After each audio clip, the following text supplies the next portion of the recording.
America बहुत जल्द Israel का साथ देते हुए ईरान के खिलाफ हमले में शामिल हो सकता है। अमेरिका के दर्जनों फाइटर जेट्स और फ्यूल एयरक्राफ्ट मिडिल ईस्ट या तो पहुंच चुके हैं या पहुंचने वाले हैं। लेकिन इस बीच न्यूयॉर्क टाइम्स ने खुफिया रिपोर्ट की समीक्षा करने वाले अधिकारियों के हवाले से बताया है कि अमेरिका के लिए ईरान पर हमला करना इतना भी आसान नहीं होने वाला है। अधिकारियों का मानना है कि अगर अमेरिका तेहरान के खिलाफ इजराइल के युद्ध में शामिल होता है तो ईरान ने मध्य पूर्व में अमेरिकी ठिकानों पर हमला करने के लिए मिसाइलें और अन्य हथियार तैयार कर लिए हैं। ईरान या अमेरिका को सबक सिखाने की ये तैयारी उस वक्त की है जब अमेरिकी राष्ट्रपति डोनाल्ड ट्रंप ने ईरान के supreme leader Ayatollah Ali Khamenei को मारने की धमकी दी।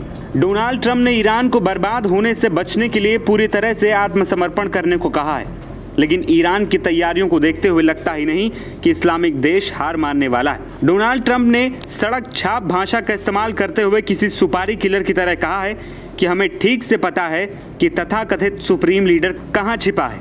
वो एक आसान लक्ष्य है, हम उसे नहीं मार रहे हैं, कम से कम अभी तो नहीं, लेकिन हम नहीं चाहते कि मिसाइलें नागरिकों या अमेरिकी सैनिकों पर दागी जाएं।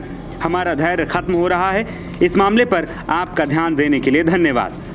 अमेरिका ने अभी तक साफ नहीं किया है कि वो ईरान पर हमला करेगा या नहीं, लेकिन सूत्र बताते हैं कि अमेरिका ने हमले की पूरी जानकारी तैयार रखी है। अमेरिका अचानक युद्ध में शामिल हो सकता है। न्यूयॉर्क टाइम्स की रिपोर्ट में कहा गया कि ईरान ने मध्य पूर्व में अमेरिकी ठिकानों पर हमला करने की तैयारी पूरी कर ली है। रिपोर्ट में कहा गया कि अमेरिका ने यूरोप में करीब 3 दर्जन ईंधन भरने वाले विमान भेजे, जिनका इस्तेमाल अमेरिकी ठिकानों की रक्षा करने वाले लड़ाकू विमानों की सहायता के लिए या फिर ईरानी ठिकानों पर हमला करने के लिए किया जा सकता है।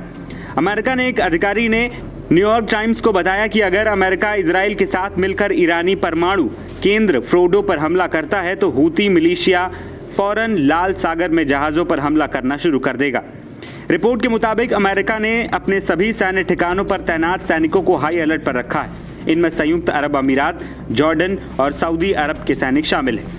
मध्य पूर्व में अमेरिका ने 40,000 से ज्यादा सैनिक तैनात किए हैं। ईरान के विदेश मंत्री अब्बास अरागची ने सोमवार को एक बयान में कहा कि हमारे दुश्मन को पता होना चाहिए कि वे हम पर सैन्य हमले करके समाधान तक नहीं पहुंच सकते और ईरानी लोगों पर अपनी इच्छा नहीं थोप पाएंगे। दूसरी तरफ यूरो न्यूज ने सैन्य सूत्रों के साथ साथ ओपन सोर्स डिफेंस नेटवर्क्स का हवाला देते हुए अपनी रिपोर्ट में कहा कि real time aviation monitoring portal flight radar 24 से पता चलता है कि भूमध्य सागर में अमेरिकी वायुसेना स्ट्राइक की तैयारी कर रही। इजराइल अभी भी ईरान के सबसे महत्वपूर्ण फोर्डो न्यूक्लियर सेंटर को भेदने में नाकाम रहा है। इसके लिए उसे अमेरिकी B-2 बॉम्बर या फिर B-52 बॉम्बर चाहिए, जिससे वो मैसिव ऑर्डिनेंस पेनिट्रेटर बम गिरा सके। लेकिन क्या अमेरिका वाकई में हमले में शामिल होगा, ये देखने वाली बात होगी। NBT ऑनलाइन की रिपोर्ट।